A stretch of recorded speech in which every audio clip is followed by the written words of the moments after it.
앞으로 한국 입국 시 코로나 검사 요건이 완화됩니다. 오는 23일부터는 PCR 검사뿐 아니라 전문가용 신속 항원 검사로 받은 음성 확인서를 내도 입국이 허용됩니다.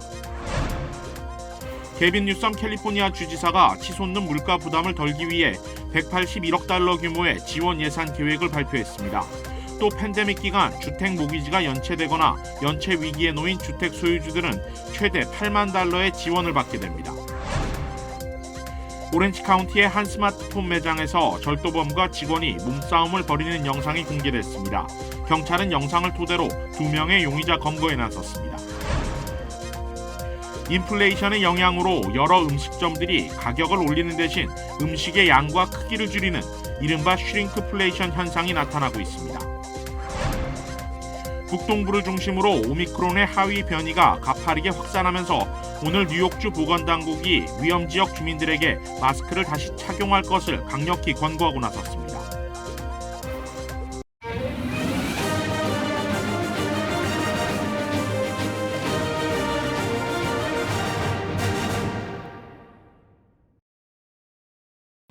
여러분 안녕하십니까? KBS 아메리카 뉴스입니다.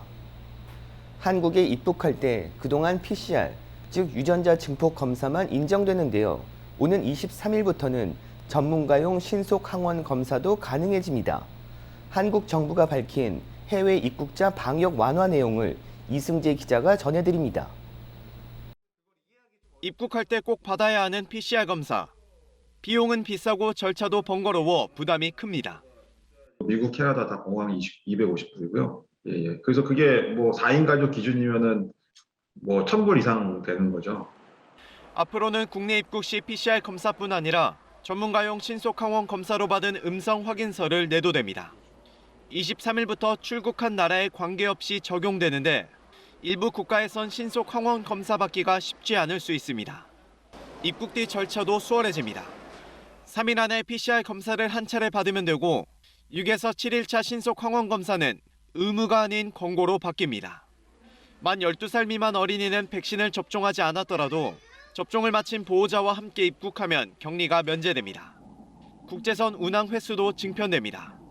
이번 달 주 532회인 국제선 운항 횟수는 다음 달 주 762회로 늘어납니다.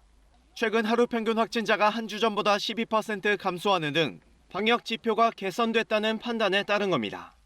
방역 당국은 다만 확진자 수 감소는 정체돼 소규모 등락이 이어질 것이라며 긴장을 늦출 순 없다고 강조했습니다. KBS 뉴스 이승재입니다. 게빈 뉴섬 캘리포니아 주지사가 치솟는 물가로 인한 주민들의 부담을 덜기 위해 181억 달러 규모의 지원 예산 계획을 발표했습니다. 아울러 내년부터는 주 전역에 최저임금도 인상될 예정입니다. 윤범수 기자가 보도합니다. 이번에 발표된 인플레이션 구호 예산 181억 달러는 그동안 추진돼 왔던 1인당 400달러의 유류세 환급 계획에서 한 발 더 나아간 것입니다. 유류세 환급은 물론 주거비 지원과 전기, 수도 등의 유틸리티 비용 대납까지 패키지로 묶은 것이 특징입니다. High inflation, record inflation, at least in our lifetimes, the challenges and burdens associated with costs across the spectrum. What are we going to do to ease that stress, ease that burden? And that's why we're proposing $18.1 billion to put back in the pockets. 전체 지원 규모는 당초 논의됐던 유류세 환급 규모의 2배에 달합니다. 이는 캘리포니아의 초과 세수 규모가 당초 알려진 것보다 크게 상회해 1,000억 달러에 육박하는 것으로 집계됐기 때문입니다. 이번 지원 예산은 또 3,000억 달러 규모의 새 회계연도 수정 예산안에 포함된 만큼 의회 승인 절차 역시 빠르게 진행될 예정입니다. 뉴섬 주지사는 의회가 휴회에 들어가기 전인 6월 15일까지는 관련 예산안을 확정짓겠다는 계획입니다. We'll be able to square those modest differences, and we'll come around to a number and a strategy that's in the best interest of Californians. My interest is to get the money out as quickly as possible. 한편 게빈 뉴섬 주지사는 이번 지원 예산안 발표와 함께 캘리포니아의 최저임금 인상도 공식 발표했습니다. 내년 1월 1일을 기해 캘리포니아의 최저임금은 시간당 15달러에서 15달러 50센트로 인상되는데 직원 규모에 상관없이 모든 사업체를 대상으로 시행됩니다. 이번 최저임금 인상은 물가 인상률이 7%를 넘는 시점에 추가 임금 인상이 자동 적용되는 2016년 캘리포니아 법을 토대로 한 것이라 의회 승인 없이 곧바로 시행되게 됐습니다. KBS 뉴스 윤범수입니다. 팬데믹 기간 중 주택모기지가 연체되거나 연체 위기에 직면한 주택 소유주들이 최대 $80,000의 지원을 받게 됐습니다. 지원금은 최소 $15,000부터 $80,000 사이입니다. 바이든 미국 구조개혁법에 따라 $100억 예산이 배분되는 것인데 연방 재무부에 인구와 가구수 통계에 따라 차등 지급됩니다. 인구가 가장 많은 캘리포니아주에는 $10억 5,550만 달러, 뉴욕에는 $5억 3,950만 달러가 배정됐습니다.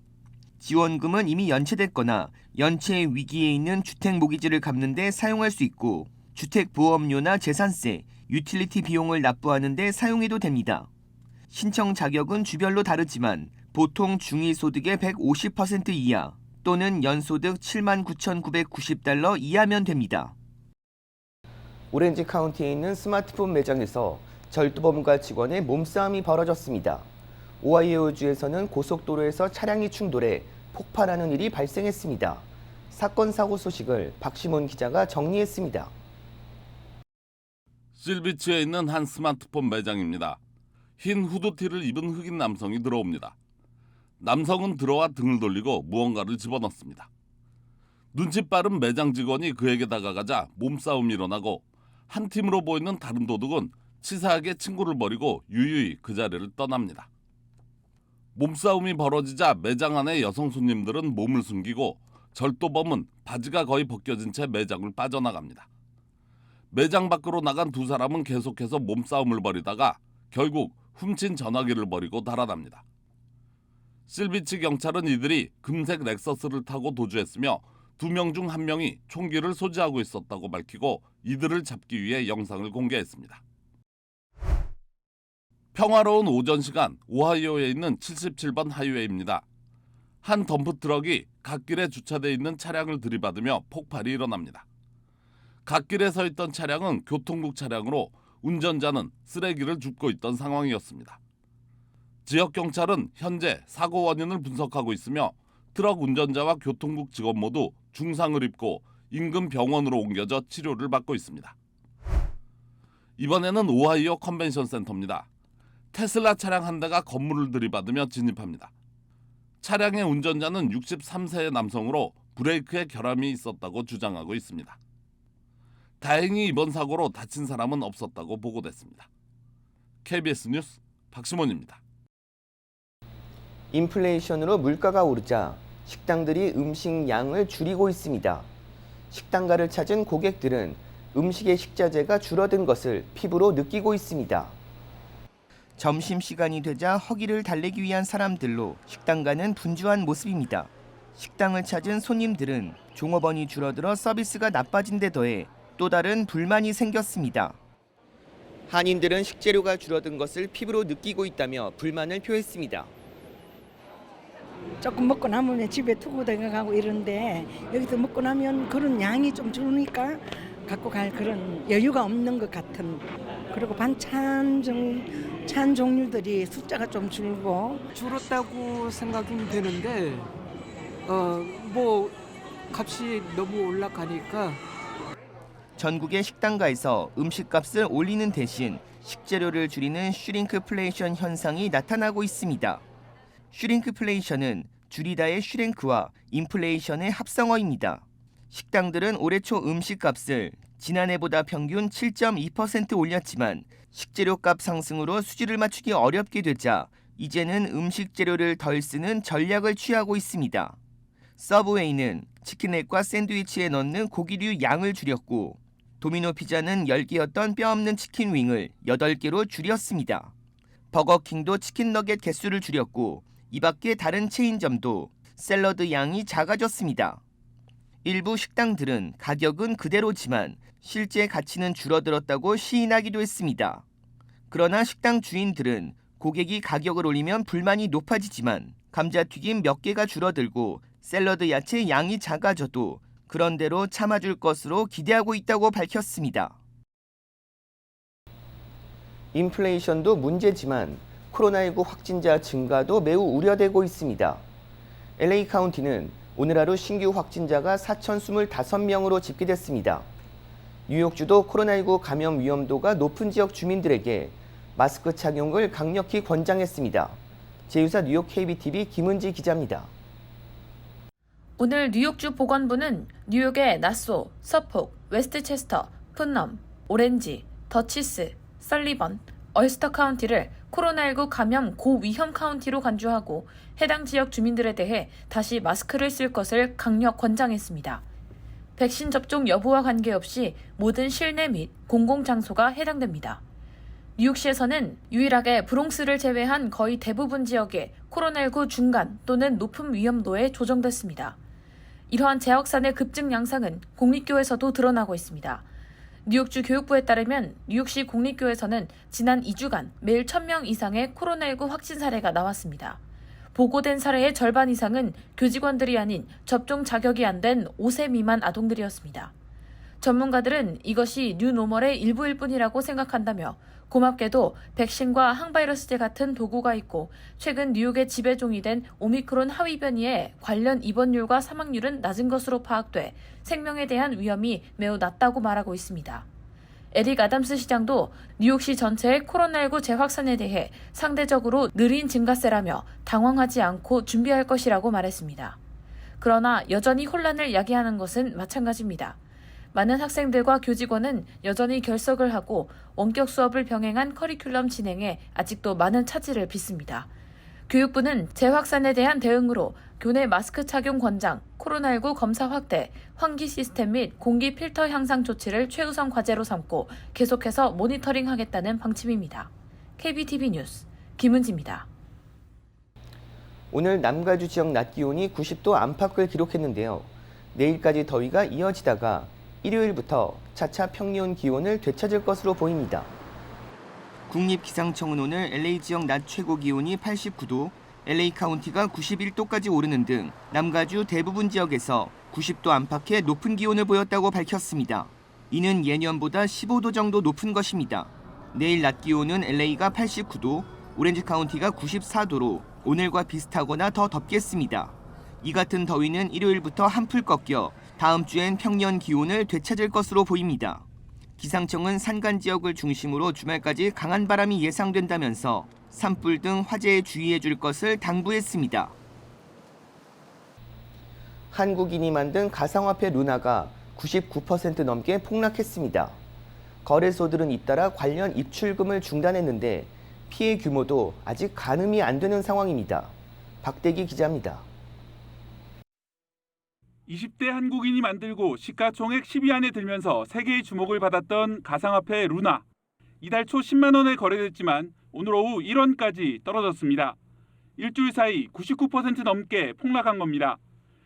세계 최대 가상화폐 거래소 바이낸스에 이어 국내의 업비트와 빗썸 등도 사실상 상장 폐지 계획을 밝혔습니다. 인터넷에는 투자자들의 피해 호소가 속출하고 있습니다. 가상화폐 테라는 달러와 1대1로 교환이 가능하고 이를 담보해주는 시스템을 위해 루나라는 코인이 발행됐습니다. 이런 식으로 투자를 이끌어 시가총액이 수십조 원이 됐지만 며칠 전부터 테라와 루나가 함께 폭락했습니다. 미국의 금리 인상으로 가상화폐 시장의 돈줄이 마르면서 출금이 많아진 것인지 아니면 급락을 노린 작전 세력이 있었는지 원인은 불분명합니다. 하지만 국가가 보증하는 화폐와 달리 이용자 신뢰에 기반한 가상화폐 시장은 외부 변수에 취약할 수밖에 없다는 지적도 나옵니다. 영국 일간 가디언 등 외신들은 이번 폭락을 2008년 금융위기 사태에 빗대면서 파장에 주목하고 있습니다. 하지만 우리 금융당국은 특정 코인에 대한 감독권이 없다는 이유로 피해 규모를 추산조차 못하고 있습니다. KBS 뉴스 박대기입니다. 우크라이나 소식입니다. 핀란드와 스웨덴의 북대서양 조약기구 가입 선언에 푸틴 러시아 대통령이 긴급 회의를 소집했습니다. 러시아는 또 우크라이나의 나토 가입은 물론 유럽연합, EU 가입도 허용할 수 없다고 돌변했습니다. 김기수 기자의 보도입니다. 푸틴 러시아 대통령이 현지 시간 13일 예정이 없던 안보회의를 소집했습니다. Я предлагаю сегодня обменяться оперативной информацией по текущим вопросам. Каждый по своей линии поговорим. 크렘린궁은 핀란드와 스웨덴의 나토 가입 결정에 따른 잠재적 위협이 회의의 주제였다고 밝혔습니다. 이와 관련해 러시아는 핀란드에 대한 전력 공급을 중단하는 보복 조치를 단행했습니다. 나토 내부에서도 반대 목소리가 나왔습니다. 에르도안 터키 대통령은 같은 나토 회원국인 그리스와의 분쟁을 언급하며 핀란드와 스웨덴의 나토 가입에 부정적 입장을 나타냈습니다. 나토 가입은 전체 회원국의 만장일치로 결정됩니다. Şu anda İsveç ve Finlandiya ile ilgili yani gelişmeleri takip ediyoruz ama olumlu bir düşünce içerisinde. 한편 러시아는 우크라이나의 나토 가입은 물론 EU 가입도 허용할 수 없다고 밝혔습니다. 지금까지 EU 가입은 묵인할 수 있다는 입장이었지만 계속된 EU의 우크라이나 군사 지원에 돌변한 겁니다. 이와 관련해 EU는 우크라이나에 5억 유로, 약 6,700억 원 규모의 군사 원조를 추가로 제공하겠다고 밝혔습니다. 추가 지원분은 탱크와 대포 등 중하기 지원에 활용될 것으로 알려졌습니다. 베를린에서 KBS 뉴스 김기수입니다. 지난해 이사한 가구가 크게 늘어난 가운데 가장 많이 이사간 지역은 휴스턴인 것으로 나타났습니다. 이사용 트럭 대여업체 펜스키가 공개한 지난해 이사 목적지로 선호된 도시를 보면 1위가 텍사스 휴스턴, 2위가 네바다 라스베이거스, 3위가 아리조나 피닉스, 4위가 노스캐롤라이나 샬럿, 5위가 콜로라도 덴버로 나타났습니다. 특히 상위 10개 도시 가운데 텍사스에 속한 도시가 4곳을 차지하는 등 선벨트 지역이 강세를 보였습니다. 연방인구조사국 집계 결과 지난해 재택근무가 확산하면서 다른 도시나 다른 주로 이사한 사람은 2020년과 비교해 20% 이상 증가한 것으로 나타났습니다. 퍼시픽 3뱅크가 대학 입학 예정을 앞둔 한인 장학생들을 모집합니다. 올해로 5회째를 맞는 퍼시픽 3뱅크의 장학생 모집에는 모두 25명의 한인 학생들이 선발돼 1인당 $3,000씩의 장학금을 받게 됩니다. 장학금 신청 자격은 올해 대학 입학을 앞둔 고등학생으로 제한되며 신청서와 에세이를 제출해야 합니다. 에세이에는 장학금이 필요한 이유, 그리고 대학에 진학한 후 학업 계획과 포부가 담겨야 합니다. 장학금 신청은 직접 퍼시픽 3뱅크에 지점을 내방하거나 이메일로 접수가 가능합니다. 신청 마감은 다음 달 3일 오후 5시며 발표는 27일 개별적으로 이루어집니다. 전반적으로 증시가 계속 하락하고 있습니다. 투자자들도 지치는 날이 몇 달간 이어지고 있는데요. 주간 증시 브리핑에서 앞으로의 전망을 알아보겠습니다. 김재환 아티스캐피탈 대표 나오셨습니다. 네, 안녕하세요. 네, 안녕하십니까. 이번 주도 정말 주식하시는 분들한테 하루하루가 정말 좀 길고 힘들었던 시기가 좀 이어졌는데 이번 주 어떻게 보셨습니까? 네, 이번 주도 어김없이 또 떨어졌습니다. 그러니까 지금 7주 연속 떨어졌고 다우존스는 이제 8주 연속 떨어졌습니다. 하락한 주를 기록했다는 거죠. 그리고 이제 오늘 폭등에도 불구하고 이번 주가 이제 올해 1월 이후 최악의 주로 마무리했습니다. 그리고 이제 어떻게 보면은 이제 13일에 금요일이 오늘이 어떻게 좋은 날이 됐는데 이제 그동안에 패닉 셀링이 계속 거듭되고 반복되다가 이제는 이제 더 이상 팔기가 지친 상태에서 별다른 소식이 없는데도 불구하고 아무래도 이제 악재가 없다. 솔직히 이제 그게 호재로 작용한 겁니다. 그러면서 이제 픽업해서 올라온 건데 이번 주 같은 경우는 네스닥은 18개월 최저치를 지금 거의 매일마다 깨고 내려갔고 S&P하고 다우존스 같은 경우는 이제 14개월 최저치로 추락했습니다. 그리고 특히 이제 이렇게 보면은 네스닥 같은 경우가 이제 작년 11월 사상 최고치랑 비교했을 때는 이번 주 떨어졌을 때 이제 어제 최저치를 본 겁니다. 로우까지는 무려 31.5%를 폭락했습니다. 그러면 종합주가 지수가 31.5%를 폭락했다는 얘기는 내가 현재 가지고 있는 주식들은 거기다가 2.5, 예를 들어서 한 70%, 80%까지 폭락을 했다는 얘기죠. 그리고 이제 네스닥 같은 경우 S&P 500은 어저께 최저치 기준 19.9%를 폭락했습니다. 그러니까 배열 마켓이 20%라고 하면은 거의 지금 보더라인에 간 거죠. 그리고 이제 이번 주 키월드 같은 경우는 어떻게 보면 이제 하락 반전. 아침에 랠리로 시작했다가 이제부터 좀 반등이 가나 보다 하면은 진짜 눈을 뗄 수 없을 정도로 진짜 요동침이 진짜 장난이 아닙니다. 엄청난 페이스로 요동치고 있다가 결과적으로 끝날 때는 돌아서 막판에 또 폭락세로 끝나고 어제도 이제 분명히 상승 반전, 하락 반전 하면서 이제 요동을 쳤다가 막판에 가서 갑자기 이제 딥바이어들, 그러니까 저가 매수를 하는 사람들, 패닉 바이어 수준으로 몰려갖고 이제 어저께는 혼조세로 끝났는데 그 여파가 오늘까지 이어진 거죠. 그만큼 이 정도까지 탄탄한 거가 한 7일, 8일 정도 만에 처음 보는 겁니다. 지금 악재들이 지금 하나도 거쳐진 게 없어요. 어떻게 보면은. 그런데 또 불구하고 사실 지금 오늘 올랐던 게 어떻게든 다음 주 시장을 그래도 좀 좋게 볼 수 있는 하나의 계기가 될 수 있을까요? 근데 이제 보통 이제 그렇게 보면 저희가 이제 희망적으로 그렇게 보는 거지만 솔직히 지금 이제 현재는 배열 마켓이기 때문에 항상 이것도 오늘 같은 경우도 이게 이제 데드캣 바운스냐 한마디로 이제 배열 마켓 랠리냐 이런 게 있는데 항상 배열 마켓일 때는 랠리가 엄청납니다. 무지막지하게 폭등세가 있다가 결과적으로 뭐냐면 이제 불트랩이죠. 지금부터 이제 안심하고 이제 올라가나 보다 바닥을 찍었나 보다 하고 사람들이 사기 시작하는데 그 다음날 어떻게 되느냐 또 다시 떨어져 버린다는 거죠. 그러니까 이제 올랐던 거가 이제 한마디로 덫에 걸린 것처럼 다시 한번 또 떨어지니까 사람들은 또 패닉해서 팔게 되고 그러니까 악순환의 고리가 아직까지 끊어질 조짐을 보이지 않고 있고 오늘 하루 올랐다고 딸랑 하루 오른 거 같고 지금부터 뭐 추가 매수가 예를 들어 들어올 거다 뭐 솔직히 아무도 알 수가 없는 거죠. 한 3일 정도는 연기를 시켜야 되는데 올해 들어 3일 연속 오른 적이 거의 없었습니다. 시장이 지금 지표에 대해서 굉장히 빠르게 지금 반응들을 좀 하고 있거든요. 근데 이번 주 이제 다음 주죠. 다음 주 좀 주목해야 될 지표 발표가 있다면 좀 어떤 거를 좀 주목해서 봐야 될까요? 그러니까 다음 주는 이제 소매 판매 지수가 나옵니다. 이제 소매 판매 이제 리테일 세일즈가 상당히 중요한 거기 때문에 다음 주에 소매 판매 지수가 나오고 뭐 산업 생산, 주택 착공, 뭐 기존 주택 판매 이런 것들이 나오는데 근데 어쨌든 이번에 나온 것들도 소비자 물가 지수도 또 높잖아요. 높게 나왔기 때문에 뭐 생산자 물가 지수가 그나마 조금 나왔는데 그것도 호재로 작용하지 못했다는 거죠. 그러니까 지금은 뭐가 됐든 간에 확대 해석, 안 좋은 쪽으로 확대 해석하는 거가 분위기는 계속 그런 식으로 맞춰가고 있다는 얘기니까 뭐 당분간 이제 어떻게 뭐 바뀔지 솔직히 그건 알 수 없는 거지만 일단 희망적으로 볼 수는 있다는 얘기죠. 지금 버티는 게 이기는 거다라는 뭐 이야기들도 있는데 그 버티는 시간이 너무 지금 오래 앞으로 좀 걸릴 것 같아서 좀 걱정인데 많은 투자자분들도 많이 지금 힘든 시기를 보내고 있는 것 같습니다. 다음 주에는 좀 그래도 더 좋은 소식 많이 이어지겠죠. 네, 저도 뭐 그렇게 바라고 있습니다. 네, 감사합니다.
KBS 아메리칸 뉴스 마칩니다. 시청해 주셔서 고맙습니다.